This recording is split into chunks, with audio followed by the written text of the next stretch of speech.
제가 강의할 때 감동적인 얘기 할 때는 막 서서 고함 질러도 좋고 발을 굴려도 좋고 큰 박수를 보내주십시오. 원래 앞에 강의하는 사람들은 여러분들의 박수와 고함 소리에 들어야만은 더 멋있는 강의가 나올 수 있습니다. 알겠습니까? 네. 소리가 약하다. 알겠습니까? 네. 감사합니다. 네. 예, 방금 소개받은 저 박혜양은 제 자랑은 안 하겠습니다. 친무의 역사라는 책을 썼고, 그리고 지금 씨부리지 마라 하는 그 책을, 예, 바로 이 책이 오후 5권이 나옵니다. 연말에 2권이 나오고, 씨부리지 마라 낭만거작 하는데 이 책에는 주옥 같은 내용이 많습니다. 중간에 제가 잠깐 읊어드리겠습니다만은, 저는 사실 열심히 책을 많이 봤습니다. 여러분들보다 아는 것은 없습니다. 그렇지만 같이 공감을 할 수 있습니다.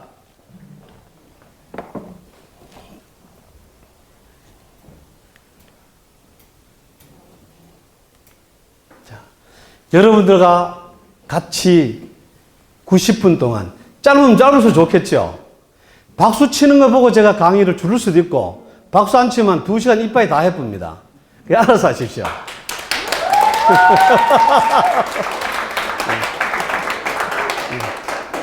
예, 여러분들과 같이 할 글은 이 시대를 관통하는 말 한마디. 말이 참 중요합니다. 제목은 이 시대를 관통하는 말 한마디로 해보겠습니다.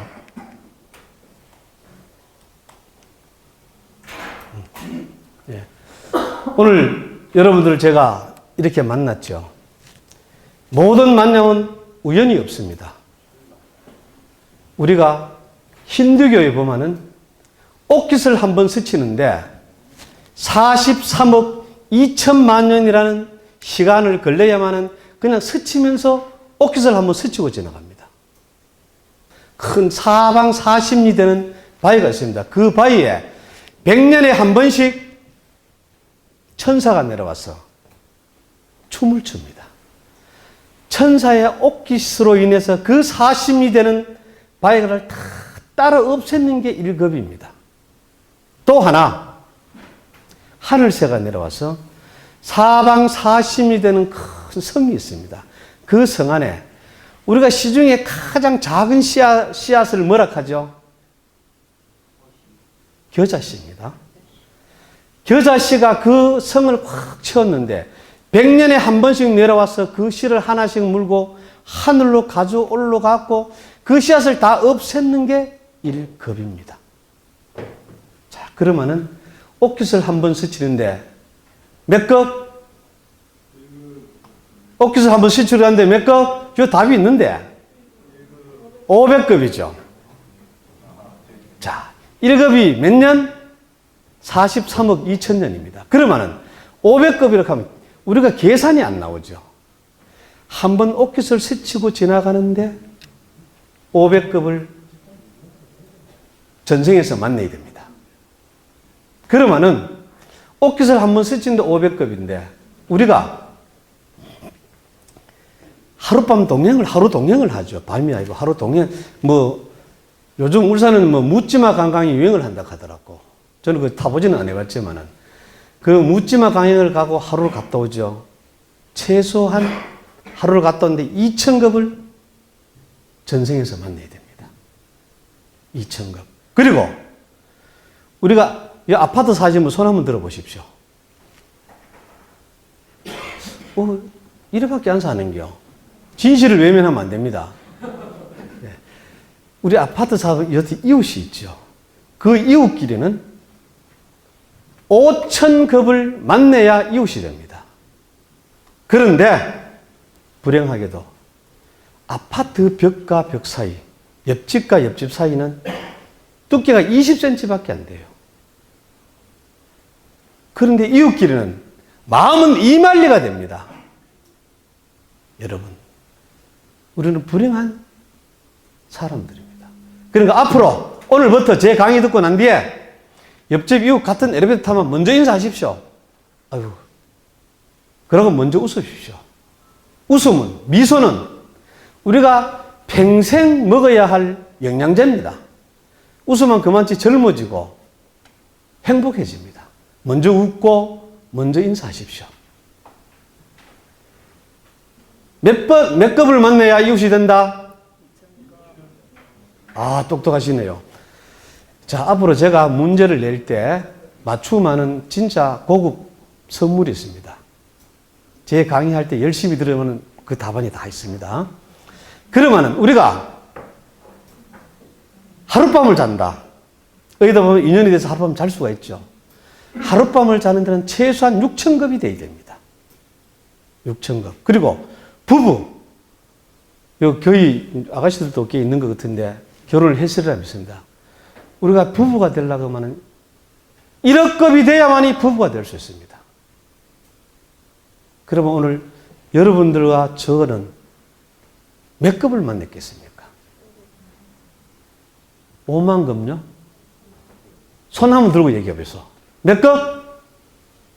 오늘 저와 여러분들은 몇 급을 만났겠습니까? 최소한 1,000급 이상 만났겠죠. 그죠? 그래서 바로 이게 인연입니다. 그래서 우리가 좋은 사람, 뭐 여러분들도 좋은 사람 같고 저는 진짜 좋은 사람이시다. 겉은 멀쩡한 게 아니고 마음도 진짜 참 좋은데 좋은 사람은 우리 복이죠. 복이 내린 선물입니다. 내가 오늘 여러분들을 만나는 자체가 복이 저에게 된 선물이고 그리고 여러분들도 저를 만나는 자체가 복이 내려준 선물입니다. 그런데 저뿐만 아니고 진짜 좋은 사람들을 만났을 때 우리는 외면할 때가 많아요. 그냥 잠시 만나고 치우는데 그래 하지 말고 아침에 카톡이라도 하나 보냈고 잘 있느냐? 어떻게 지내나? 참 보고 싶다라고 가끔씩 전화라도 한 통 해주십시오. 복이 내린 좋은 사람은 선물인데 그런 이어가지 않을 때는 복을 좋은 사람을 내팽개치는 겁니다. 그리고 또 하나 인연입니다. 우리가 우주 탄생, 모든 생물이 탄생할 때는 빛과 분자의 결합에 의해서 모든 생명이 탄생을 했습니다. 그러면은 오늘 여러분들과 저는 그냥 만남이 아니고 빛과 빛의 위대한 만남입니다, 여러분.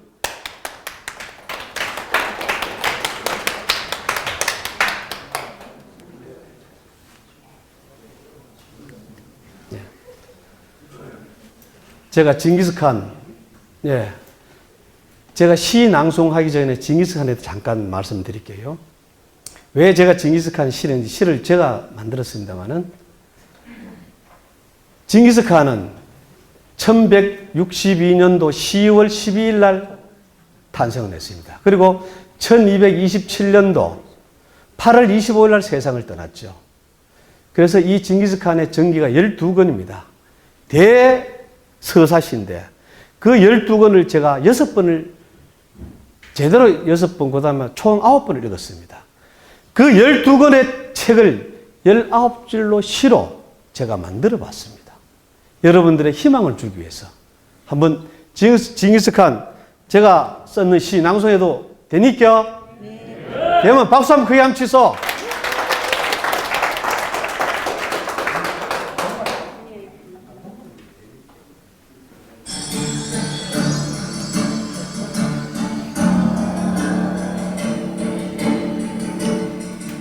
징기스칸 박해양 집안이 나쁘다고 탓하지 말라. 나는 9살 때 아버지를 잃고 마을에서 쫓겨나기도 했다. 가난하다고 말하지 말라. 나는 둘째를 잡아먹으며 연명했고 목숨을 건 전쟁터가 내 직업이었고 일이었다.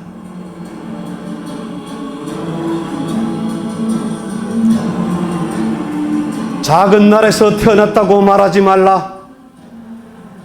그림자 외에는 친구도 없고 군사는 10만, 백성은 어린애 노인까지 합쳐 채 200만도 되지 않았다.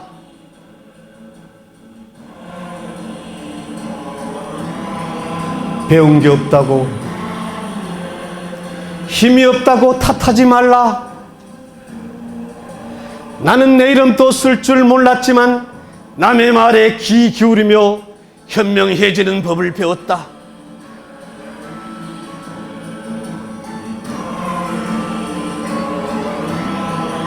너무 막막하다고, 그래서 포기하겠다고 말하지 말라.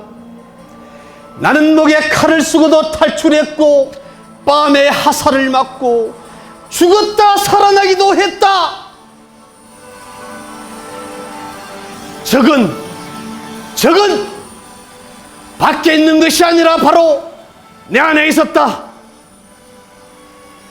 나는 나의 그 주장스러운 모든 것을 깡그리 쓸어버렸다.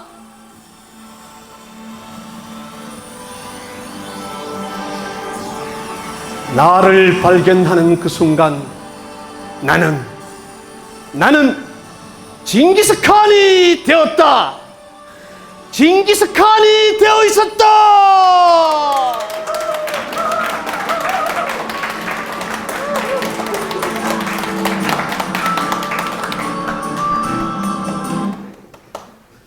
예, 이 징기스칸 자기 이름도 쓸 줄 몰랐지만은 인류 역사상 가장 큰 대제국을 마련했죠. 아까 얘기했죠. 징기스칸은 1162년도 11월 10일 날 태어나갔고 1227년도 8월 25일 날 세상을 떠났습니다. 그런데 여기서 우리가 아셔야 될 게, 저분은 내 말이 생년에 틀리다 안 맞나 막 카톡으로 확인하고 이런데 아주 그거는 좋은 일입니다. 그런데 징기스칸이 대제국을 마련하기까지는 또 하나가 있습니다. 우리 오불문 시대라 하죠. 오불문 시대. 첫째, 남녀 불문. 두 번째, 출생 불문. 세 번째, 요즘 그것도 학벌이죠. 중화대, 중국에 가장 좋다는 칭화대, 북경대부터 칭화대가 나왔습니다. 칭화대를 나왔거나 우리 울산에 과학대 전문대라 하죠. 졸업했거나 그게 중요한 게 아닙니다. 능력. 사람 됨됨과 능력입니다. 그 다음 네 번째, 뭐죠? 아는 사람 손 들어보소. 인정불문. 마지막 다섯 번째, 선물 있다. 하나는 맞추는 사람 제가 선물 드리겠습니다. 자, 퀴즈로 남겨놓고. 그런데 우리 징기스칸이 바로, 여기 징기스칸을 한테 배운 사람이 우리 세종대왕입니다. 세종대왕은, 문제를 아는 사람은 나중에 손을 드세요. 지금 그 손을 들면 선물을 줍니다. 세종대왕은 여러분 아시다시피 1397년도 4월 10일 날 태어났습니다. 그리고 1450년도 2월 17일 날 세상을 떠났죠. 세종대왕이 징기스칸한테 한수를 배웠는 게 바로 오불문 시대를 열었습니다. 그러다 보니까 장령실이 처음 있는 아닙니까? 그죠? 장령실을 등용해갖고 해시계도 만들고 물시계도 만들고. 그래서 징기스칸과 세종대왕은 또 닮았고. 그리고 오늘의 징기스칸에 있기까지는 야율초제라는 책사가 있었습니다. 야율초제. 그리고 또 한 사람. 바로 유비의 책사가 제갈량이죠. 제갈량과 유비와 제갈량, 징기스칸과 야율초제. 이 사람들은 책사를 등용할 때도 아까 얘기했지만은 출신과 이런 걸 따지지 않았습니다. 사람 됨됨과 능력을 봤습니다. 여러분들도 왜든지 능력을 키워야 됩니다. 그리고 또 하나, 징기스칸과 알렉산더 대왕이 닮은 점이 있습니다. 알렉산더 대왕은 곱추였죠. 곱추였는데 서양에서는 가장 크게 제국을 만들었죠. 징기스칸보다는 적지만은. 그렇지만 알렉산더 대왕이 저승으로 떠날 때 자기 모든 몸은 다 간으로 가뒀습니다. 묻혔는데 안 보이고 양팔만 간 밖으로 내라. 그게 뭔 뜻인지 아시죠? 네, 바로 그겁니다. 참 대단하십니다. 박수 한번 칩시다. 네. 자기가 그 큰 대제국을 가져봤자 갈 때는 빈손이더라. 그거를 후손들한테 깨우쳐 주기 위해서 욕심내지 마라. 마음을 비우라는 것을 깨우쳐 주기 위해서 알렉산더 대왕은 양손을 간 밖으로 내놓고 저승으로 떠났습니다. 그리고 징기스칸 역시 우리 책을 읽어봐서 말죠. 성을 쌓지 마라 했어요. 성을 쌓는 순간 그 민족은 망한다. 성은 뭐냐? 마음의 성을 쌓지 마라. 항상 마음의 문을 열어놨고 그렇게 징기스칸은 외쳤습니다. 그래 징기스칸과 바로 알렉산더 대왕과 공통점, 그리고 세종대왕 공통점. 바로 비움, 아까 얘기했죠. 징기스칸과 알렉산더 대왕은 우리들한테, 후세들한테 비움을 가르치고 세상을 떠났습니다. 지금 보이는 사람이 누구죠? 예, 진짜 똑똑하네요. 이 스티브 잡스를 진짜 대단합니다. 아무도 침묵하고 있는데, 예, 우리 아시다시피 스티브 잡스는 미혼모의 어머니의 몸에서 사생아로 태어났습니다. 결국은 양자로 가죠. 잡스는 아시다시피 고졸입니다. 학력을 굳이 따지자면 대학교 1학년 1학기도 채 마치지 못하고 그만뒀습니다. 그렇지만은 진념이 대단한 사람입니다. 불굴의 의지를 가지고 있었죠. 여러분들 아다시피 진념과 불굴의 의지를 가지고 있으면은 태양도 졌다고 무릎 꿇고 항복한다 했습니다. 그런 사람입니다. 잡스가 자기가 만드는 애플이라는 회사를 쫓겨나고 마지막 잡스를 불렀죠. 보통 여러분들 같으면 이 씨발까 더럽다 하고 안 들어갑니다. 자기는 자존심을 다 죽입니다. 여러분 여기서 알아야 될 게 있습니다. 쥐꼬리만한 자존심 지키다가 코끼리만한 재앙이 들어옵니다. 여러분 다 아다시피 배추가 죽어야 김치가 삽니다. 자존심 오늘부터 죽이십시오. 마누라하고 부인하고 남편하고 싸움할 때 선제 공격하십시오. 부인이 먼저 선제 공격하든지 남편이 먼저 선제 공격. 선제 공격하는 집은 가정이 편합니다.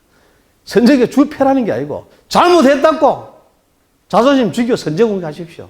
아십니까? 자, 부부싸움 할 때는 어떻게 한다? 공격하라. 예, 선제 공격을 해야 됩니다.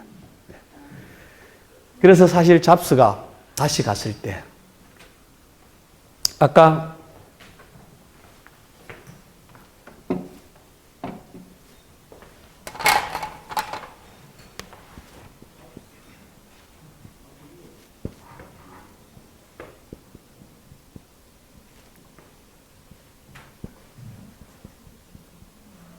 여일지 불략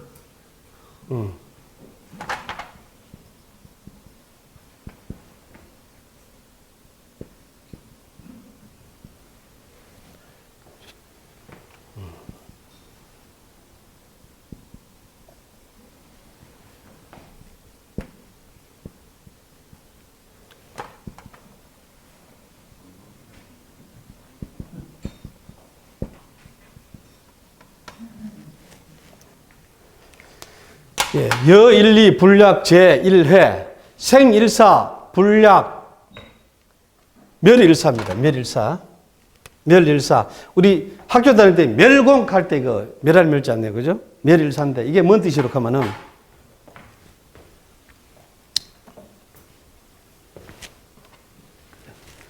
여일리 불략 제1회 하나의 이익을 추구함보다는 해로운 걸 없애는 게 낫고 생일사, 불략, 멸일사 하나의 일을 만드는 것보다는 하나의 일을 없애는 게 낫다 이랬습니다. 그래서 제가 하고 싶은 얘기는 바로 스티브 잡스가 갔을 때 다시 복귀를 했을 때 원래 수십 개 되는 애플이라는 회사가 수십 개 됐습니다. 다 없앴고 아이폰, 아이패드, 아이팟 그 다음에 전자제품 4개를 가지고 승부를 걸었습니다. 여러분들도 마음속에 이것저것 할까 말까 할 때는 좋다고 하고 나쁘면 없애십시오. 그래서 지금 세계 인류 기업으로 만들었죠, 애플을. 바로 그게 뭡니까? 불약, 멸일사. 필요 없는 건 다 없앴다 이 겁니다.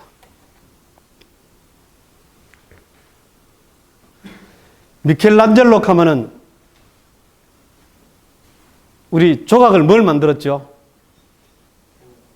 예? 손 들고. 예? 다비드상. 손 들어보소. 조용. 오케이. 다비드상. 오케이. 예. 미켈란젤로가 다비드상을 만들 때 실제 다비드상은 프란츠의 작업실에 5.5m 되는 바위가 40년 동안 버려져 있었어요. 어느 누구도 그 바위를 사용하려고 아무도 생각을 못했어요. 왜냐? 이 바위는 한쪽은 무르고 한쪽은 단단했어요. 어떤 조각가도 그 이 바위를 조각한다는 걸 상상을 못했지. 그때 바로 미켈란젤로는 거기서 다비드상을 만듭니다.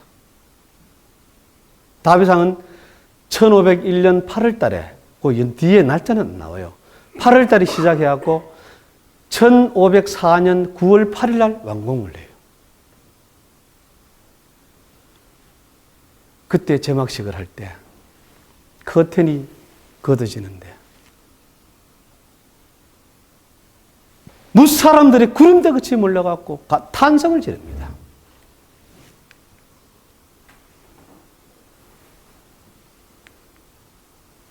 자, 저 바위보다 더 크죠?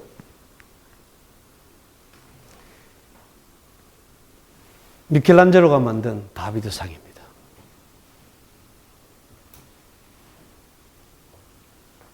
그 모이는 사람들은 커튼이 거쳐지자 오 미켈란젤로가 알고 오 신이시여, 오 신이시여 감탄을 합니다. 어떻게 저렇게 인간의 손으로 완벽하게 만들 수 있나 이거죠.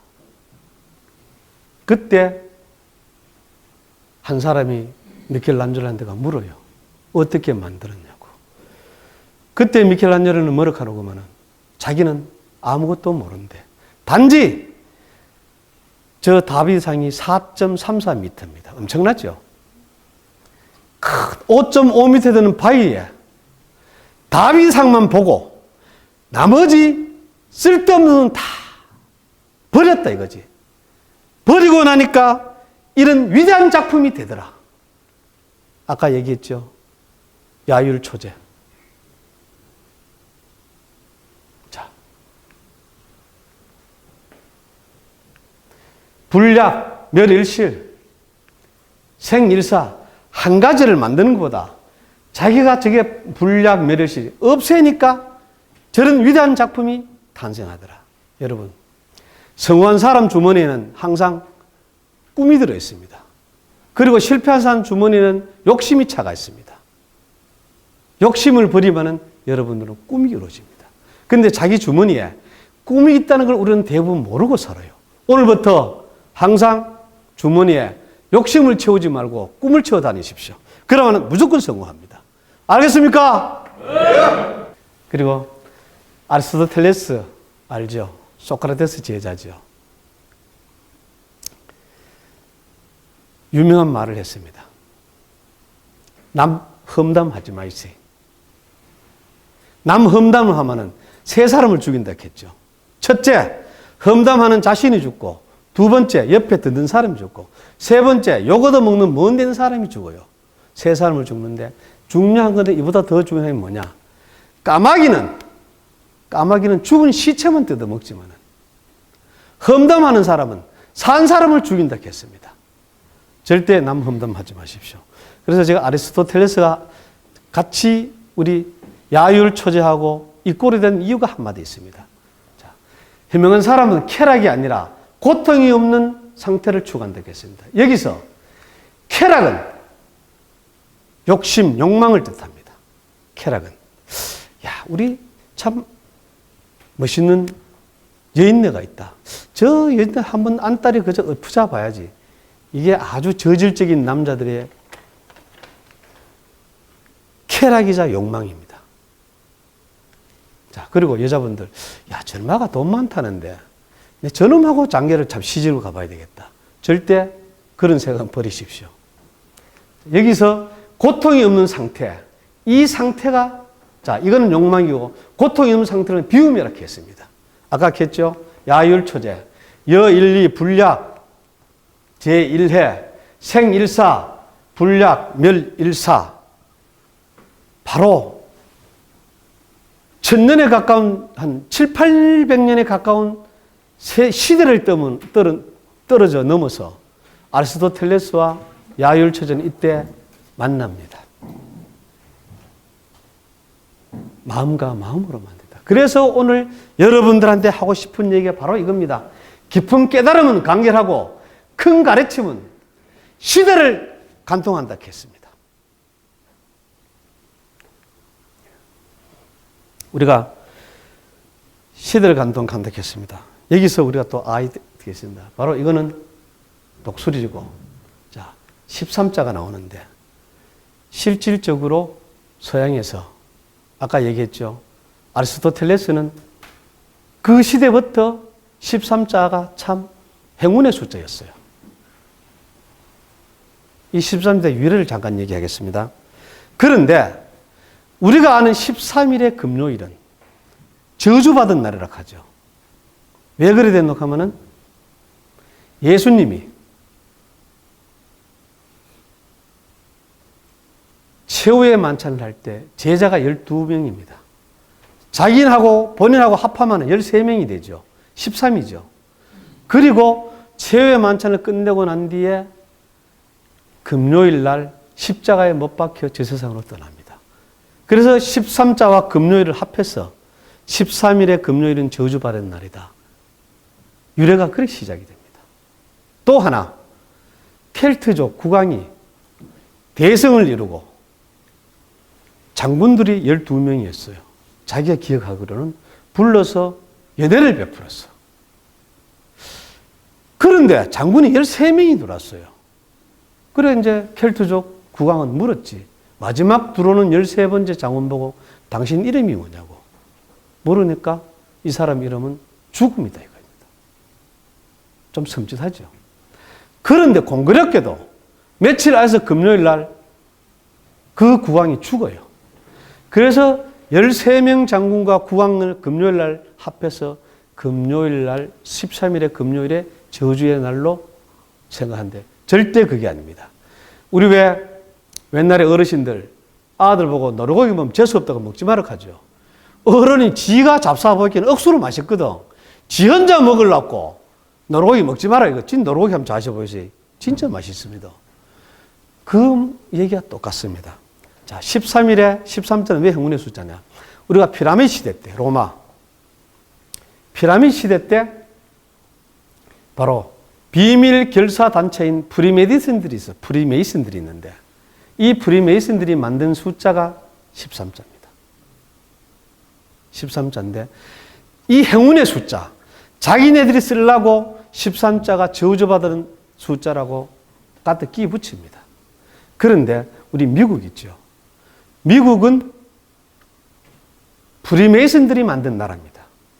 그래서 맨 처음에 미국 주가 15개 주였습니다. 15개 주인데 별은 13개입니다. 바로 프리메이슨들이 만들었다는 걸 암시하기 위해서 국기에 별을 13개 여요. 그리고 또 하나, 한번 핸드폰을 찾아보이세요. 미국을 상징하는 독수리가 있죠. 독수리 머리에 별이 13개입니다. 이 한쪽에 감람나무를 지고 있는데 감람나무 잎허리가 13개고 이 한쪽에 감람나무를 지고 있는데 이 감람나무 잎허리가 참 하살이 지고 있는 하살이 13개입니다. 그래서 13은 행운의 숫자입니다. 그리고 실질적으로 지금 세계를 지배하는 것은 미국도 중국도 러시아도 아닙니다. 바로 프리메이슨들이 세계를 지배합니다. IBRD라든가 IMF라든가 뉴욕타임즈 모든 그것은 프리메이슨들이 다 잡고 있고, 소련을 갈랐죠. 역시 프리메이슨들이 자기네들이 마음대로 앞으로 소련이라는 걸 갈라놔야 다루기 쉽거든요. 그래서 쪼개나는 겁니다. 우리 옛날에 중국에 사스 있죠, 사스. 중국이 힘이 너무 강하니까 사실 사스를 뿌렸습니다. 미국이나 딴 데는 사스에 대한 공포감이 하나도 없었죠. 중국은 난리가 나고 중국 제품이 팔리질 않았어, 사스 때문에. 이런 엄청난 일을 벌이고 있는 게 프리메이슨입니다. 우리나라의 프리메이슨 단원들은 첫 번째 단원은 세상 타겟지는 김대중 대통령입니다. 한 분은 살아계시는데 그분은 얘기를 안 하겠습니다. 그리고 프리메이슨 단원들이 보호해주는 회사가 삼변회입니다. 우리나라의 삼변회는 풍산금속 유찬우 회장이 이끄는 풍산금속, 그리고 현대중공업입니다. 삼변회는 프리메이슨들이 미는 회사 삼변회는 망할 수가 없습니다. 그리고 제가 하고 싶은 얘기는 뭐라고 하면은 이 사람들 키우듯이 우리도 힘을 키워야 됩니다. 여러분들이 울산시 공무원 중에 가장 우수한 분들이 다 모였다고 생각합니다. 여러분들 손에서 울산을 발전시키고 대한민국을 발전시켜야 됩니다. 그리고 프리메이슨들을 잡아야 됩니다. 그래서 미국은 기독교가 아니면은 대통령이 될 수가 없어요. 케네디 대통령이 기독교인이었지만은 기독교인이자 프리메이슨 단원이 돼야만이 대통령이 될 수 있는데 유일하게 케네디 대통령은 단원이 아니었어. 그래서 암살 당하죠. 그리고 지금 나는 여기서 제가 자신 있게 얘기할 수 있는 게 하나 있습니다. 자, 클린턴 대통령 있죠. 클린턴 대통령은 솔직히 살인을 했습니다. 살인을 했습니다. 자기가 주지사할 때 돈을 모아야만이 대통령 출마할 수 있거든요. 클린턴 대통령이 케네디 대통령을 고등학교 때 만났어요. 만나갖고 케네디 대통령이 물었어, 클린턴 보고. 자네 꿈이 뭐냐 했길래 자기는 미국의 대통령 하고 싶다라고 얘기를 했어요. 그래서 자기 꿈을 키워갑니다. 클린턴 대통령은 목적의식이 굉장히 강한 사람입니다. 결국은 성추행을 일으키고도 살아남은 사람이 저 사람 아닙니까? 그런데 이 사람이 주지사할 때 헬기에 자기 마약을 실어서 떨어뜨립니다. 고등학생 두 학생이 봐요. 그래 그 학생을 죽여요. 죽여서 철로에 학생을 둘이 둘러펴 열차가 지나가니까 두개골이 파괴될 거 아닙니까? 그런데 언론들은 뉴욕타임즈부터 시작했고 모든 언론들은 클린턴을 이미 대통령 만들기로 작정을 했기 때문에 그걸 묻어봅니다. 단순한 교통사고로. 우리가 아셔야 될 게 여기 기독교도 좋습니다. 노타리 클럽 다니는 사람 손 들어보이소. 왜 안 들은데요? 라이온스, 노타리, 라이온스 모두가 자기 자신도 모르게 프리메이슨들의 하부 조직원들입니다. 자기는 조직원들은 모르고 있습니다.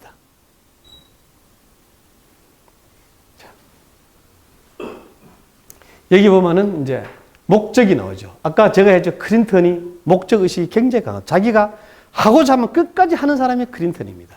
그런데 우리가 아셔야 될 게 이연과 이세민이 당나라를 세운 사람이 바로 이연입니다. 이연은 누구로 보면 이세민의 아버지입니다. 그런데 이연이 여기서 목적이라는 말이 나옵니다. 자기도 야망이 있는데 근데 이제 한 지역의 왕이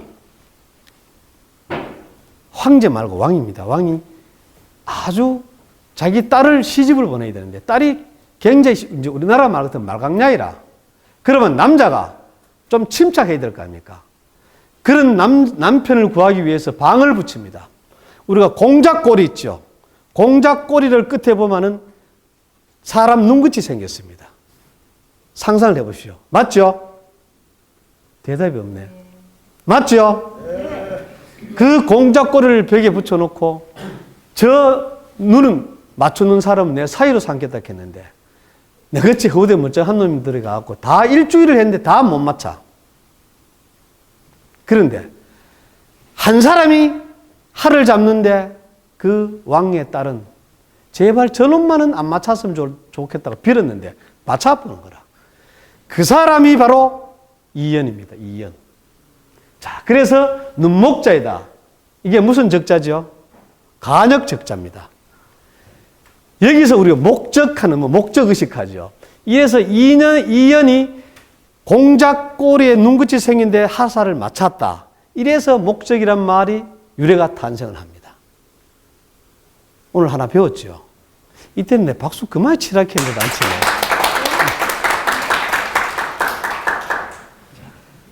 그래서 제가 하고 싶은 얘기는 목적을 떠나고 있죠. 이 좀 보기에는 조선을 얘기하고 싶습니다. 자, 우리가 조선 가면은 가장 생각나는 게 우리 위만조선도 있고 당군조선도 있죠. 우리가 당군조선부터 얘기하겠습니다. 당군조선은 당군 부인이 누굽니까? 당군 부인. 와, 그럼 잘하네. 공부지 생겼네요. 웅녀합니까? 그런데 호랑이와 우리가 조금만 뒤벼보면 생각납니다. 호랑이하고 곰이 토굴 속에서 100일 동안 마늘하고 쑥을 먹게 하죠. 우리 그냥 읽을 때, 아, 마늘하고 쑥을 먹구나. 이래밖에 생각을 안 합니다. 조금만 한번 뒤벼 보십시오. 왜 호랑이하고 곰이 굴 안에서 마늘하고 쑥을 먹었겠습니까? 마늘은 정력을 뜻합니다. 바로 남자의 정력을 뜻합니다. 이 마늘을 먹고 남자들이 자자손손 많은 후손을 퍼자랐고 마늘 얘기가 나옵니다. 두 번째, 쑥은 그 당시에는 쑥이 만병통치약입니다. 뜸질도 하고 쑥을 먹기도 하고 쑥은 아무리 먹어도 몸에 해롭지 않거든요. 그래서 마늘과 쑥이라는 게 웅녀하고 호랑이에서 나옵니다. 그리고 또 하나 우리가 아셔야 될 게 만이산에 가면 참성대가 있죠. 만이산에 참성대. 바로 당군 아들 이름이 뭐죠? 당군 아들. 자, 당군이 참성대를 만듭니다. 참성대를 만드는데 준향이 뭐라고 하면은 만이산은 제주도를 한다. 백두산하고 한라산하고 제주도 중간 지점이 만이산입니다. 곧 인터넷 찾아가 빨리 손드는 사람, 그 당군 아들 손드는 사람 내가 선물 줍니다. 그런데 강화도의 쑥이 대한민국에서 가장 약효가 있습니다. 그리고 만이산이 472m 아닙니까? 거기에 참성들의 재단을 지났는데 혹시 가본 사람 손 한번 들어보이소. 이 재단을 짓는데 그거 보면은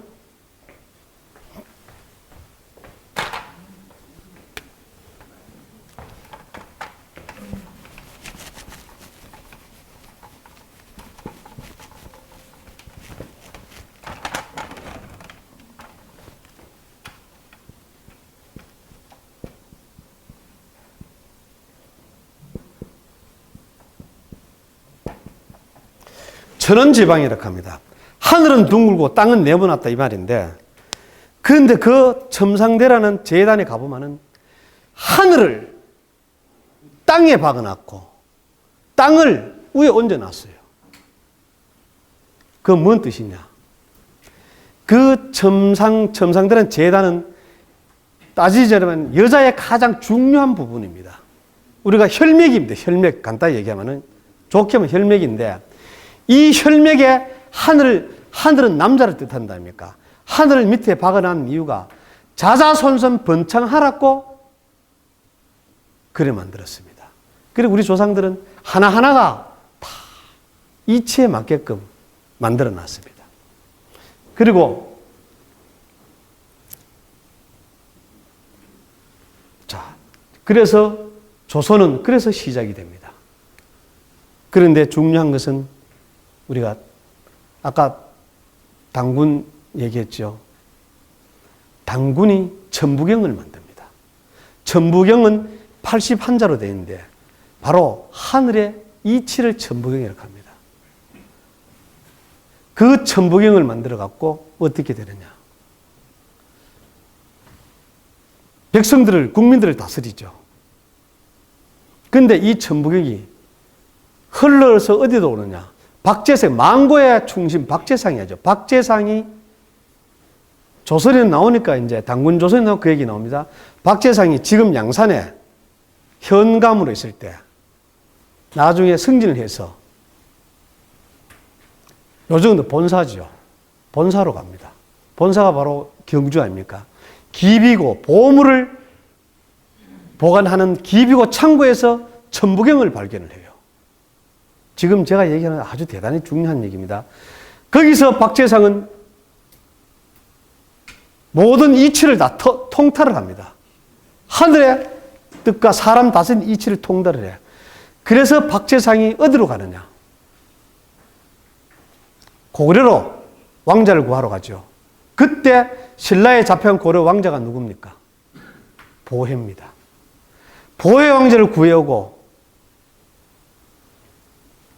옷도 벗기 전에 다시 일본으로 가랍니다. 왕의 명령이지. 일본 가고 실성 왕자를 구해오라고 합니다.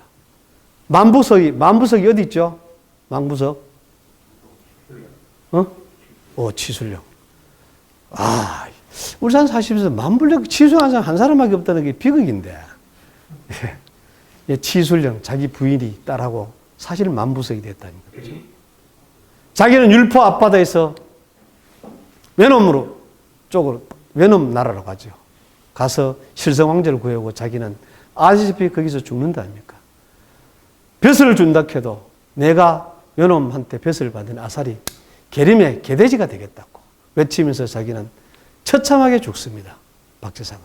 그런데 우리가 아셔야 될 게 그 천부경, 천부의 이치를 깨달은 사람이 누구라고 하면은 우리 백결선생 하면은 뭐가 생각나죠? 백결선생. 역사책에 우리 배웠을 때인데 방아타령 기억 안 나요? 방아타령. 바로 백결선생이 누구라고 하면 박재상의 아들입니다. 천부의 이치를 깨달았고 신라시대 때 그 굶주리고 핍박하고 가뭄이 왔을 때 백성들을 살립니다. 방아타령으로. 그리고 또 어디에 되느냐.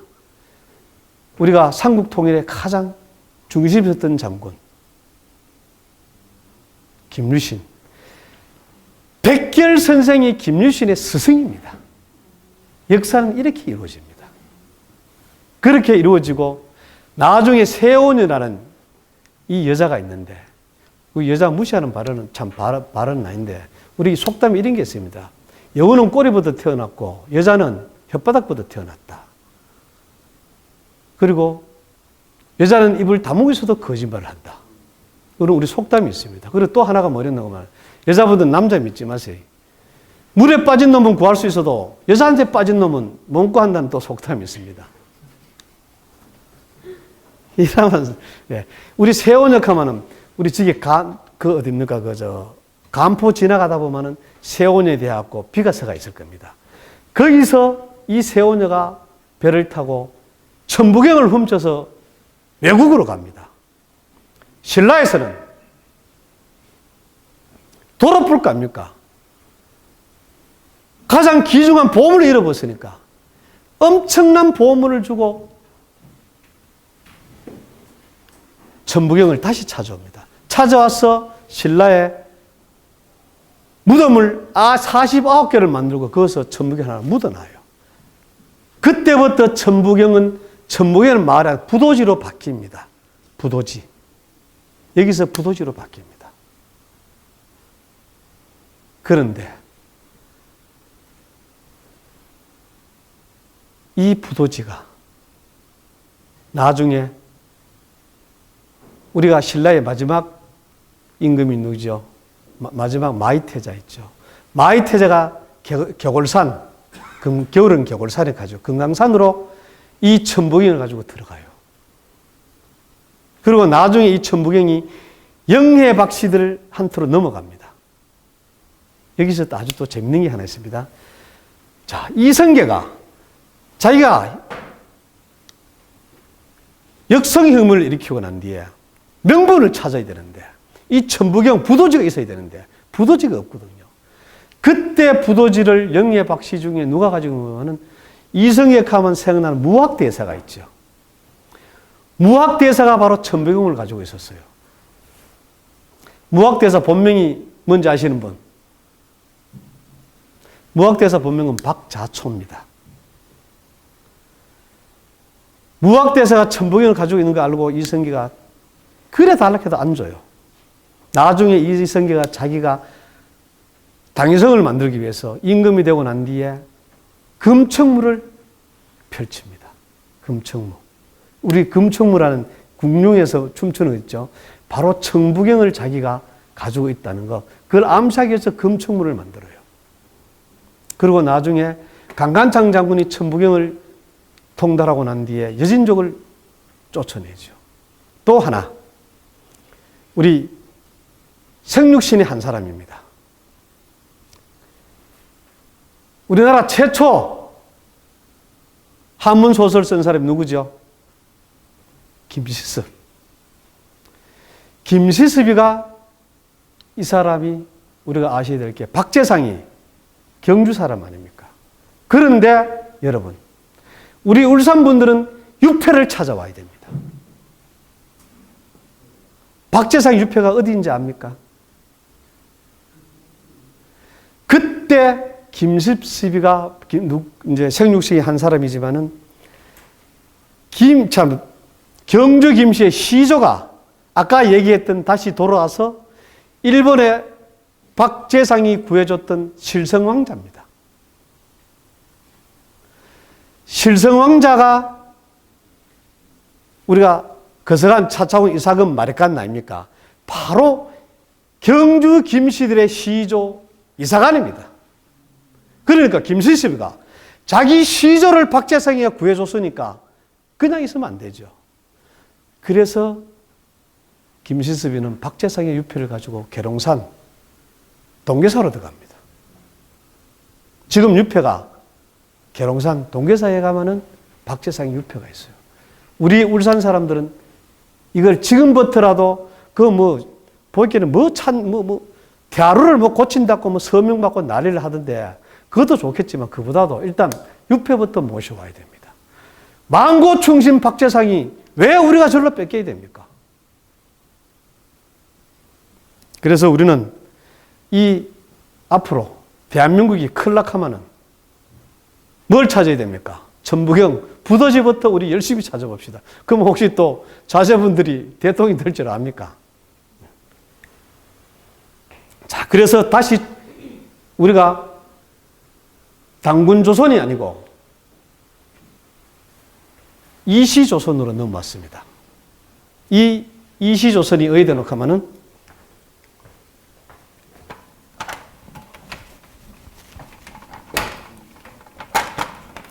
참 슬픈 역사를 얘기하겠습니다만은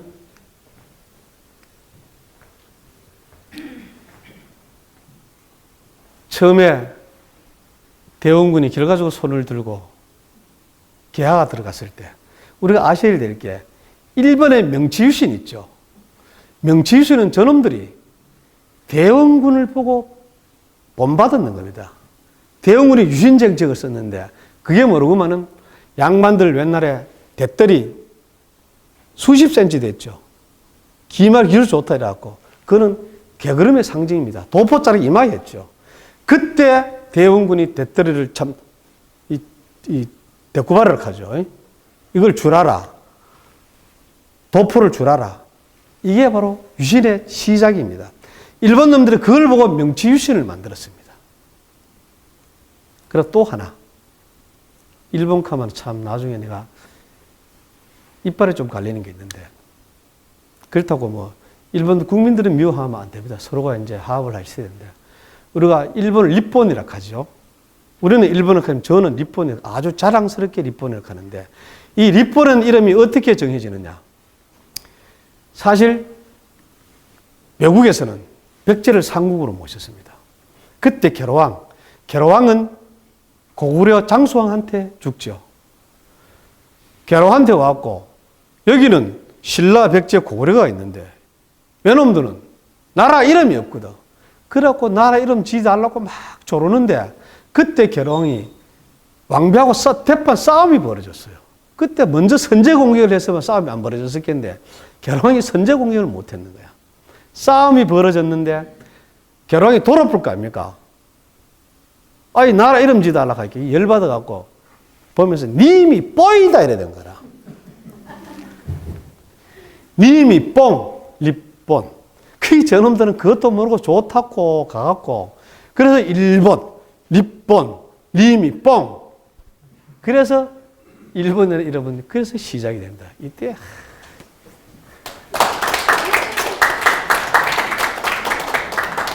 속이 시원하죠? 자, 그래야 됩니다. 그런데 우리가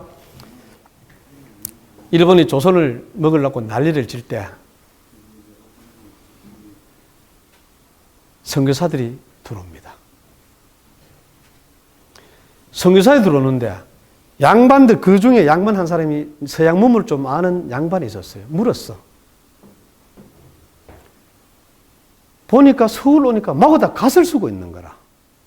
그래 이제 약간 통역까지는 안 되지만 그래도 조금 말은 통하는 양반한테 저 쓰고 다니는 사람들이 머리에 저게 뭐냐 걔네. 갓이다 이거라. G.O.D. 갓. 신이라 하거든. 이 선교사가 돌아볼 거 아닙니까? 이 나라는 이름도 모르고 왔었는데 이 나라는 어디다 갖고 머리에 하나님을 모시고 있대 그라. 갓. 그래서 이 선교사는 다시 묻습니다. 그 양반한테. 그러면은 이 나라 이름이 뭐라고 해요? 조선이란다. 그러면 조선은 뜻이 뭐라겠네? 아침 조자에다가 원래 깨끗한 선자도 되고 고야할 선자도 되거든요.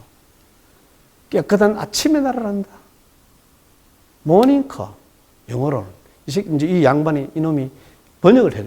모닝 잘 모르니까 모닝커. 이야, 이 하나님 예수님이 그리 조용한 나라를 좋아하는데 이 나라는 이미 아마 수천 년 전에 하나님이 애비 접적하던 나라다. 이래 됩니다. 그러면 조선을 한번 해석을 해다고. 자, 여러분 이 조자를 한번 보십시오. 이게 뭐죠? 예? 크게 예? 십자가입니다. 십자가 맞죠? 십자가를 떡 글 쓰는 거라. 그 다음에 이게 낮이라는 날일자죠. 또 밑에 십자가 또 들어가. 그 옆에 달을자 밤이라는 달을이 들어갑니다. 이게 조자인데 이걸 듣자마자 선교사는 기절을 해봅니다. 밤낮으로 십자가를 믿는 이 나라다 이거야. 기절을 해보겠네. 이 양반이 돌아볼 거 아닙니까? 볼테기 밑에 때리니까 이제 깼어. 그래서 깨갖고 그다음에 선자를 무슨 뜻이냐?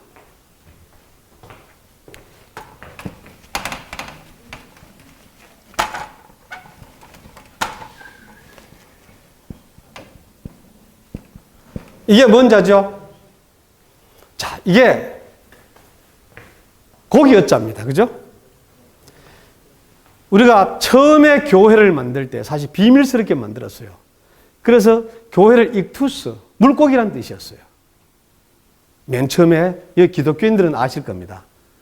익투스, 그 공부를 좀 해야 합니다. 안 하면 모르고. 교회를 익투스로 했는데 이 선교사 기절하리랍니까? 그러면은 마지막 설명을 해다고. 이게 양양자입니다. 항상 하나님은 외치죠. 어린 양들이라고. 어린 나의 백성 양들이요. 이 친구 또 기절해 봅니다. 이제는 볼텍대로 안 일나. 물을 한 바에 갖다 버리니까 그때 일나는 거라. 그래서 그 선교사는 또 물어요. 양반한테. 그럼 좋다. 조선을 영어로 뭐라고 하는 거네. 영어로 조선이지. 근데 우리 조선 CHOSEN 조선은 선택받았다 이런 뜻입니다. 선택 맞죠? 스페인이 CHOEAN. 그렇게 조선은 선택받았다.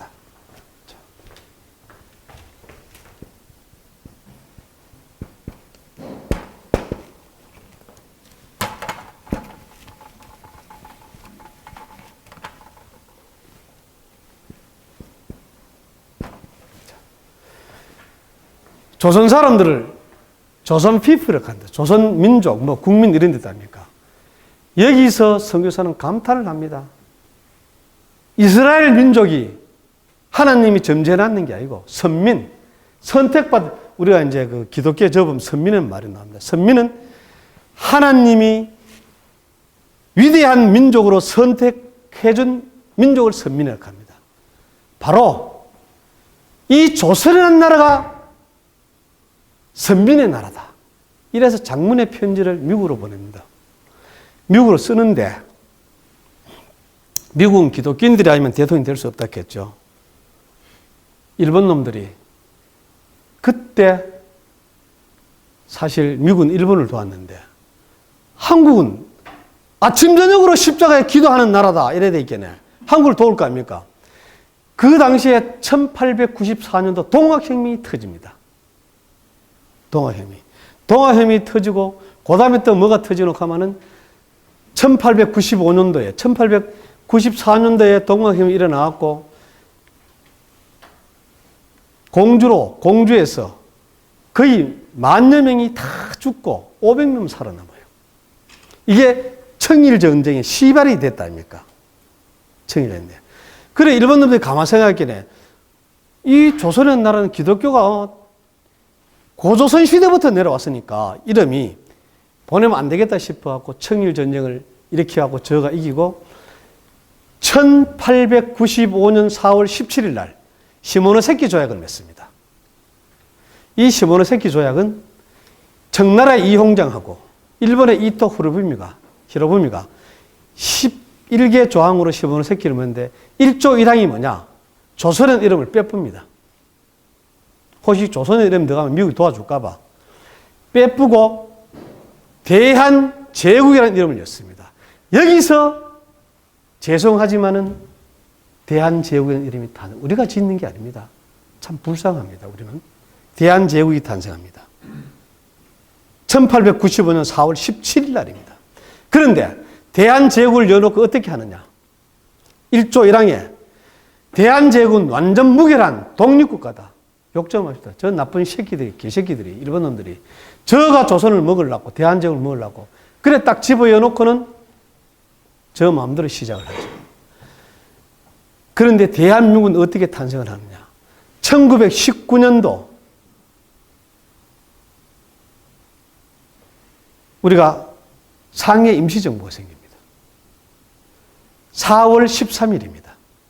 1919년 4월 13일 상해 임시정부가 생기는데 대한제국의 대한을 따오고 중화민국의 민국을 따가왔고 셀이 끼 맞춰갖고 만드는 게 대한민국입니다. 그래서 우리나라 이름이 대한민국으로 시작이 됩니다.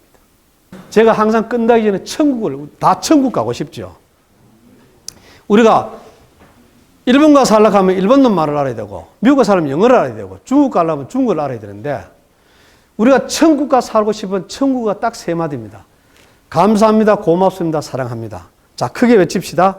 천국어 하면은 감사합니다. 고맙습니다. 사랑합니다. 크게 외쳐야 됩니다. 자, 천국어! 죽도 안 먹었습니다. 다시. 안 그러면 안 맞히면 돼. 천국어! 감사합니다. 고맙습니다.